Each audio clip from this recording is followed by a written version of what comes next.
नमस्कार, Asia news की खास पेशकश में आप सभी का स्वागत है। मैं हूं आपके साथ भागीरथ साहू। वित्त मंत्री निर्मला सीतारमण ने संसद के पटल पर वित्त वर्ष 2026-27 का आम बजट पेश किया है। नौकरी पेशा के साथ ही युवा, बुजुर्ग, किसान, हर वर्ग के लिए इस बजट में प्रावधान किए गए हैं। पीएम नरेंद्र मोदी ने इस बजट को 2047 का विकसित भारत का रोड मैप बताया, तो वहीं विपक्ष ने इसे निराशाजनक करार दिया है। इसी पर देखिए एक खास रिपोर्ट।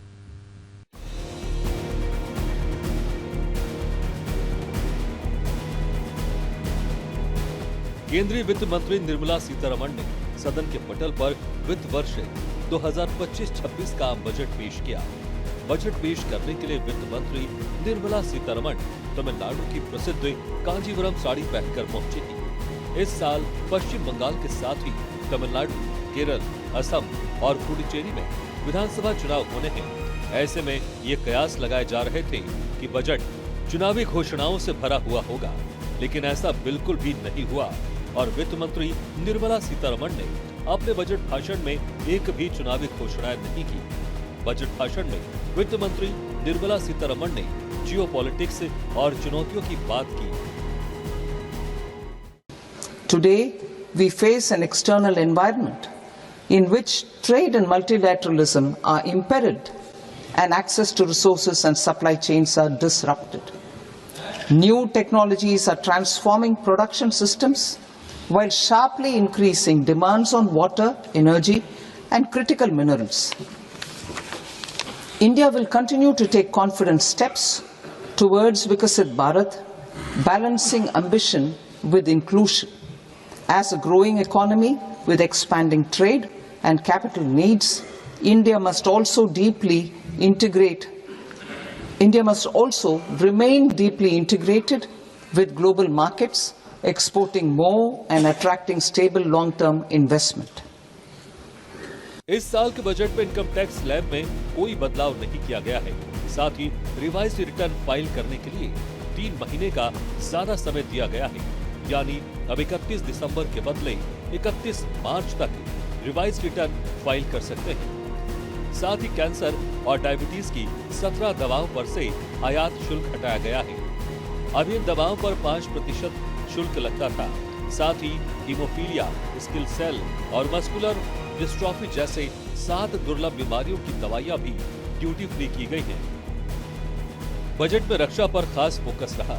देश का रक्षा बजट 6,81,000 करोड़ से बढ़कर 7,85,000 करोड़ कर दिया गया है, यानी डिफेंस बजट में 15.2% का इजाफा किया गया है। इसमें खास बात यह है कि डिफेंस बजट में खरीदी और आधुनिकीकरण पर पिछले साल के मुकाबले 22% की बढ़ोतरी की गई है। डिफेंस पर फोकस, रक्षा बजट में भारी इजाफा। डिफेंस का बजट 15.2% बढ़ा। 6,81,000 करोड़ से बढ़कर 7,85,000 करोड़ हुआ बजट। हथियार की खरीद और आधुनिकीकरण पर फोकस। बजट में देश के रेल नेटवर्क विस्तार पर भी बड़ा ध्यान दिया गया है। इसमें मुंबई से पुणे, पुणे से हैदराबाद, हैदराबाद से बेंगलुरु, हैदराबाद से चेन्नई, चेन्नई से बेंगलुरु, दिल्ली से वाराणसी और वाराणसी से सिलीगुड़ी के बीच हाई स्पीड रेल कॉरिडोर बनाने का प्रस्ताव रखा गया है। सरकार आयुर्वेद से होने वाले इलाज पर फोकस कर रही है। इसके लिए देश में 3 आयुर्वेदिक एम्स खोले जाने का ऐलान किया गया है। आयुर्वेदिक दवाइयों की टेस्टिंग के लिए नेशनल लैब्स बनाई जाएंगी। भारत को ग्लोबल लेवल पर बायोफार्मा प्रोडक्ट के उत्पादन का हब बनाया जाएगा। अगले 5 साल में 1 lakh specialist health care professional तैयार होंगे। इसके लिए 10,000 करोड़ रुपए के निवेश करने की बात कही गई है। सरकार मेडिकल टूरिज्म को बढ़ावा देने जा रही है। इसके लिए देश भर में 5 मेडिकल हब बनाए जाएंगे। इसके साथ ही कैंसर के इलाज में इस्तेमाल होने वाली 17 दवाओं पर बेसिक कस्टम ड्यूटी हटा दी गई है। यह एडवांस कैंसर की इंपोर्ट होने वाली दवाएं हैं। अभी 5% कस्टम ड्यूटी लगती थी। हीमोफीलिया, सिकल सेल और मस्कुलर डिस्ट्रॉफी जैसे 7 दुर्लभ बीमारियों की दवाइयां भी ड्यूटी फ्री कर दी गई है। आयुर्वेद इलाज पर फोकस है। देश में 3 आयुर्वेदिक एम्स खोले जाएंगे। देश में 5 मेडिकल हब बनाए जाएंगे। 17 दवाओं से बेसिक कस्टम ड्यूटी हटाई गई। कैंसर और डायबिटीज की दवाएं सस्ती होंगी। लड़कियों की पढ़ाई पर सरकार का फोकस है। इसके लिए देश भर के करीब हर जिले में गर्ल्स हॉस्टल बनाए जाएंगे। गर्ल स्टूडेंट्स के लिए स्टेम यानी विज्ञान, प्रौद्योगिकी, इंजीनियरिंग और गणित शिक्षा को विशेष प्राथमिकता देने की बात कही गई है। केंद्रीय बजट में महिलाओं पर खास ध्यान दिया गया है। महिलाओं की आय बढ़ाने के लिए लखपति दीदी की तर्ज पर महिला स्वयं सहायता समूह की उद्यमी महिलाओं के लिए शी मार्ट बनाए जाएंगे। इन दुकानों को महिलाओं के स्वयं सहायता समूह ही चलाएंगे। यहाँ महिलाओं के बनाए खाद्य पदार्थ, हस्तशिल्प, कपड़े और स्थानीय उत्पाद सीधे बेचे जाएंगे। इससे बिचौलियों की भूमिका कम होगी और महिलाओं का अपने कारोबार पर मालिकाना हक मिलेगा।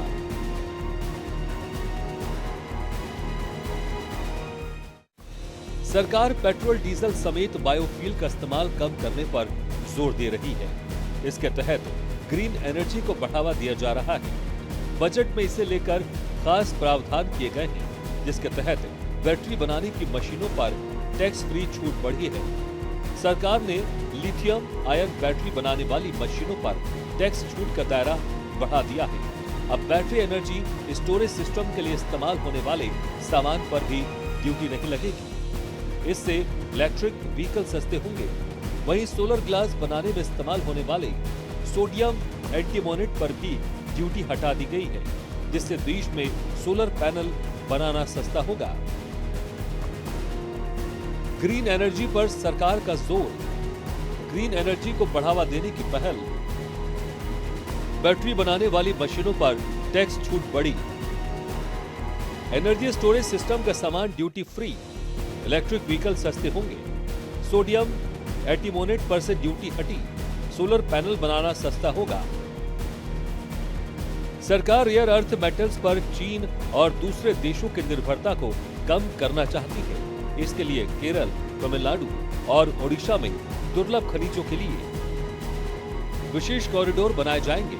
इसमें आंध्र प्रदेश को भी जोड़ा जाएगा ताकि खनिज संपन्न राज्यों को फायदा मिले।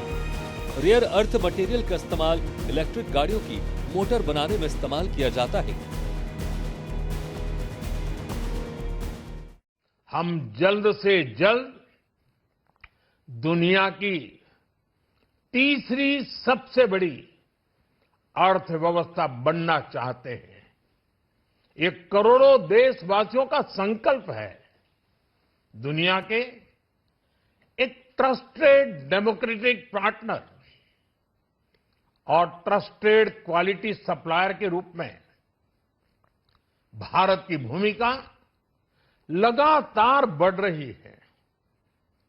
हाल में जो बड़ी बड़ी ट्रेड डील्स भारत ने की है, मदर ऑफ ऑल डील्स, उसका मैक्सिमम बेनिफिट भारत के युवाओं को मिले, भारत के लघु और मध्यम उद्योग वालों को मिले। इस दिशा में बजट में बड़े बड़े कदम उठाए गए हैं। साथियों, इस बजट में मेक इन इंडिया और आत्मनिर्भर भारत अभियान को नई रफ्तार के लिए महत्वाकांक्षी रोड मैप प्रस्तुत किया गया है। केंद्रीय वित्त मंत्री निर्मला सीतारमण ने केंद्र सरकार के तीसरे कार्यकाल का और अपना लगातार 9वां केंद्रीय बजट पेश किया। इसमें सरकार ने किसानों पर भी विशेष जोर दिया। सरकार ने तटीय इलाकों के किसानों को उच्च मूल्य वाली फसलों की ओर प्रोत्साहित करने का ऐलान किया है। इसके तहत नारियल, काजू और कोको जैसी फसलों के साथ साथ पहाड़ी और अन्य क्षेत्रों में अखरोट और पाइन नट्स जैसी मेवों की खेती को बढ़ावा दिया जाएगा। सरकार का मानना है कि इससे किसानों की आमदनी बढ़ेगी और खेती अधिक लाभकारी बनेगी। चंदन भारत की सामाजिक और सांस्कृतिक विरासत से गहराई से जुड़ा हुआ है। इसके लिए बजट में घोषणा की गई कि केंद्र भारतीय चंदन पारिस्थितिकी तंत्र को पुनर्जीवित करने के लिए लक्षित खेती और फसल कटाई के बाद प्रसंस्करण को बढ़ावा देने के लिए राज्य सरकारों के साथ साझेदारी करेगा। केंद्रीय बजट पेश करते हुए वित्त मंत्री निर्मला सीतारमण ने इस बार शिक्षा, रोजगार और उद्योग से जुड़े अहम ऐलान किए हैं, जिनका सीधा असर देश के युवाओं, एमएसएमईज और डिजाइन सेक्टर पर पड़ेगा। उनका पूरा फोकस ऐसे मॉडल पर रहा जहां शिक्षा और उद्योग एक दूसरे के पूरक बनकर भविष्य की जरूरतों के हिसाब से तैयार हों। वित्त मंत्री ने कहा कि सरकार प्रमुख औद्योगिक और लॉजिस्टिक हब्स के पास 5 यूनिवर्सिटी टाउनशिप स्थापित करने का प्रस्ताव लेकर आई है। इस टाउनशिप में एक ही परिवार में कई विद्यालय, कॉलेज, रिसर्च, इंफ्रास्ट्रक्चर और रहने की सुविधाएं होंगी। इस मॉडल का उद्देश्य है कि उद्योगों के करीब ही स्किल्ड टैलेंट का एक मजबूत इकोसिस्टम विकसित हो सके, जिससे युवाओं को गुणवत्तापूर्ण शिक्षा और उद्योगों को प्रशिक्षित प्रोफेशनल्स उपलब्ध हों। इस कदम को शिक्षा और इंडस्ट्री के बीच दूरी कम करने की दिशा में बड़ा बदलाव माना जा रहा है। आज का बजट ऐतिहासिक है। इसमें देश की नारी शक्ति का सशक्त प्रतिबिंब झलकता है।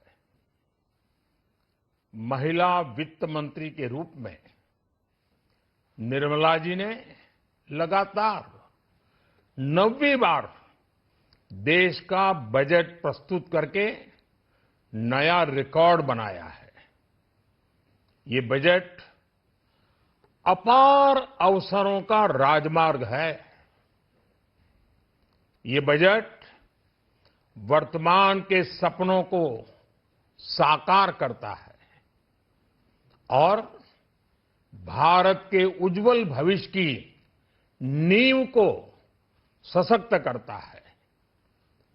ये बजट 2047 के विकसित भारत की हमारी ऊंची उड़ान का मजबूत आधार है।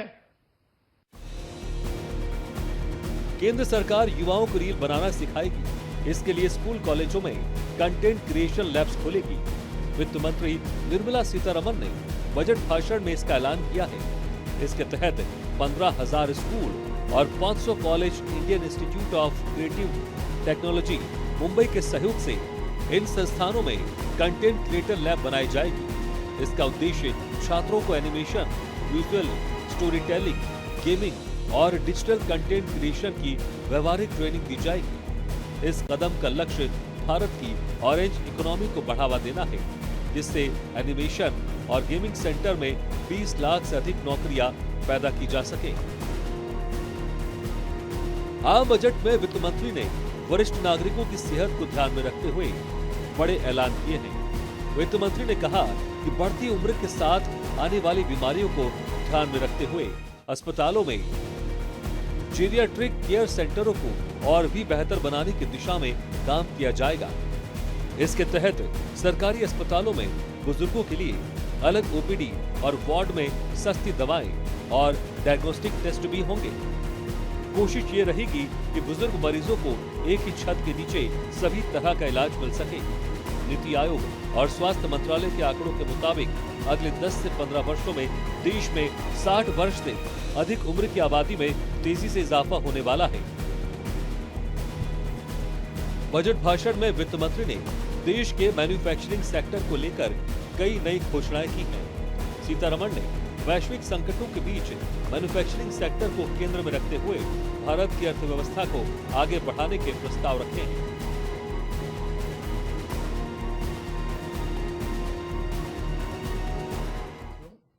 बजट में इंफ्रास्ट्रक्चर को मजबूत करने के लिए कई बड़े कदम उठाए गए हैं। डेडिकेटेड फ्रेट कॉरिडोर, देश भर में वाटरवेज का विस्तार, high speed rail corridor, tier 2 और टियर 3 शहरों के विकास पर विशेष ध्यान और शहरों को मजबूत आर्थिक आधार देने के लिए म्युनिसिपल बॉन्ड्स को बढ़ावा, ये सारे कदम विकसित भारत की यात्रा की गति को और तेज करेंगे। साथियों, किसी भी देश की सबसे बड़ी पूंजी उसके नागरिक होते हैं। बीते वर्षों में हमारी सरकार ने देश के नागरिकों के सामर्थ्य को बढ़ाने पर अभूतपूर्व निवेश किया है। हमारा प्रयास स्किल, स्केल और सस्टेनेबिलिटी को निरंतर बल देने का रहा है। जैसा कि आज पार्लियामेंट में निर्मला जी ने कहा है, यह युवा शक्ति बजट है। उसमें युवा की सोच भी है, युवा के सपने भी हैं, युवा का संकल्प भी है और साथ साथ युवा की गति भी है। बजट में जो प्रावधान किए गए हैं उससे अलग अलग सेक्टर्स में लीडर्स, इनोवेटर्स और क्रिएटर्स तैयार होंगे। मेडिकल हब्स के निर्माण से, एलाइड हेल्थ प्रोफेशनल्स के माध्यम से, ऑरेंज इकोनॉमी यानी ऑडियो विजुअल गेमिंग को बढ़ावा देकर, पर्यटन को प्रोत्साहन देकर और खेलो इंडिया मिशन के माध्यम से युवाओं के लिए नए अवसरों के द्वार खुलेंगे। भारत को दुनिया का डेटा सेंटर हब बनाने के लिए टैक्स में बड़ी छूट की घोषणा भी की गई है।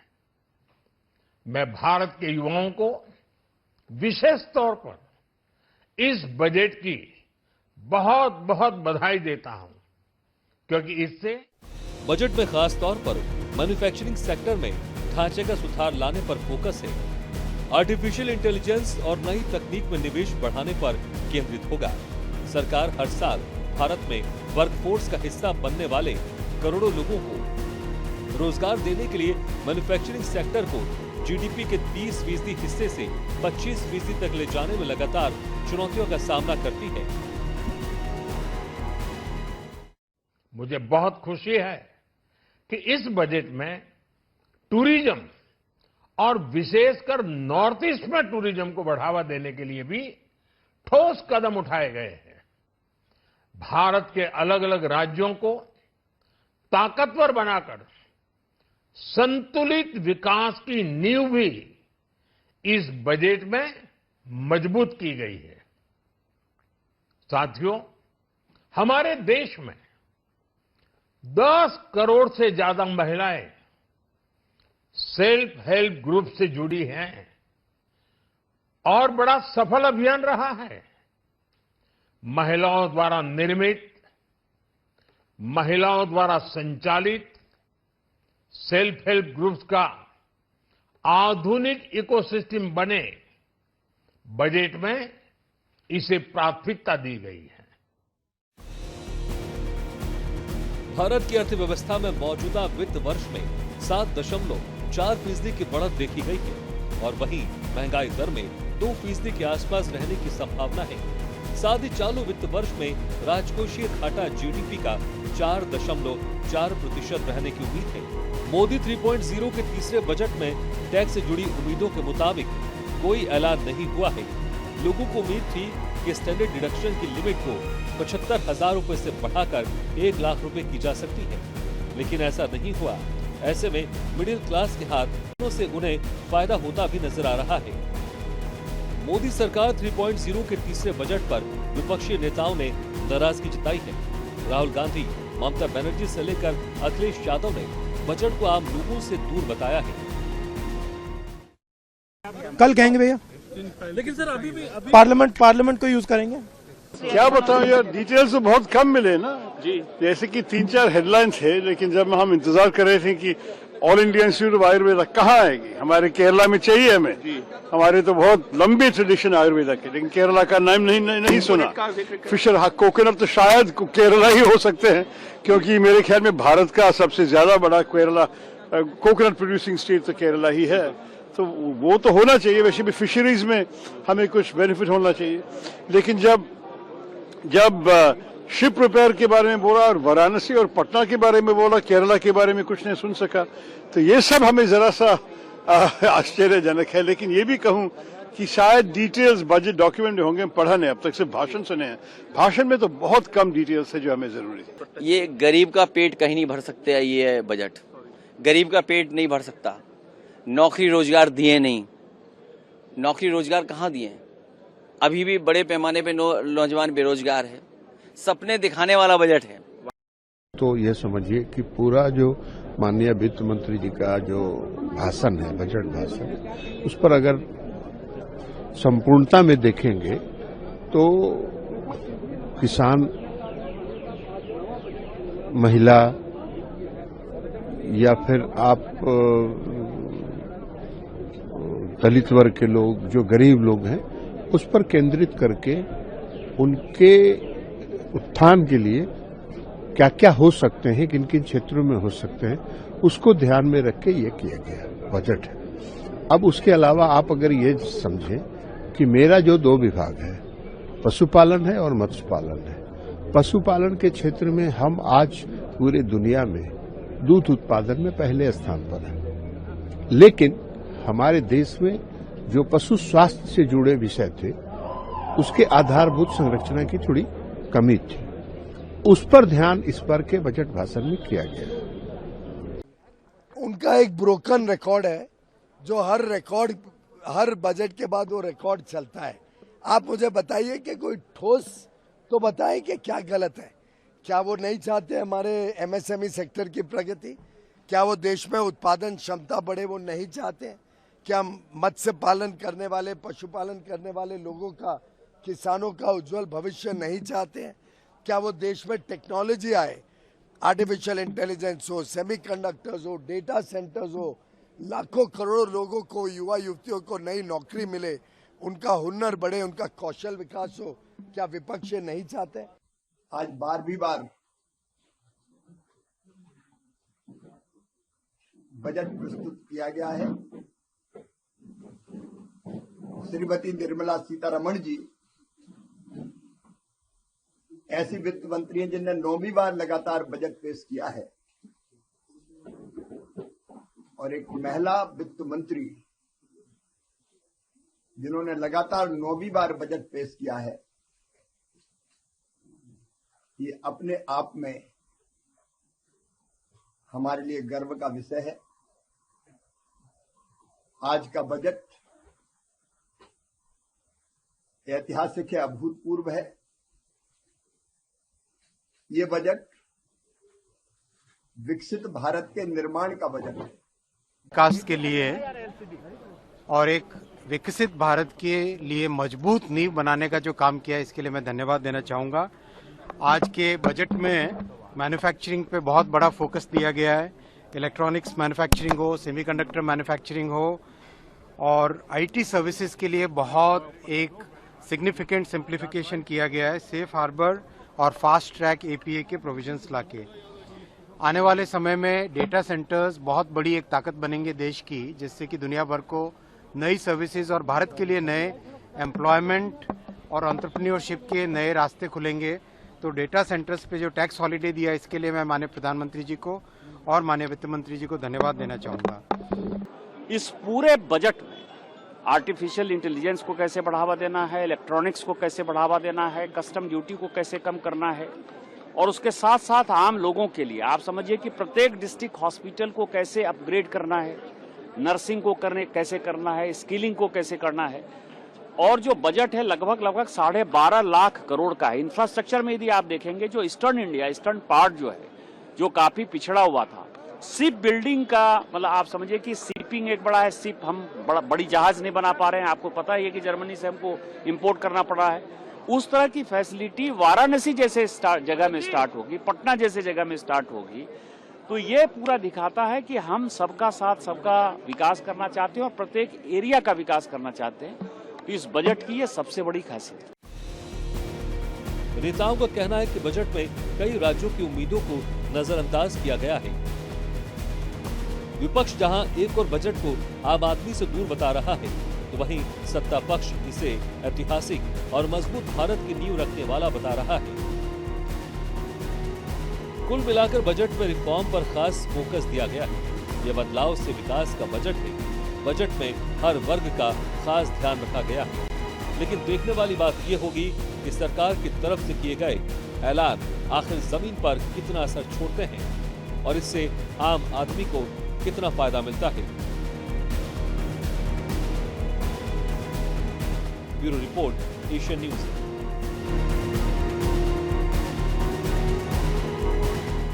इसी के साथ हमारे खास पेशकश में फिलहाल इतना है, लेकिन खबरों का सिलसिला लगातार जारी। आप देखते रहिए एशियन न्यूज।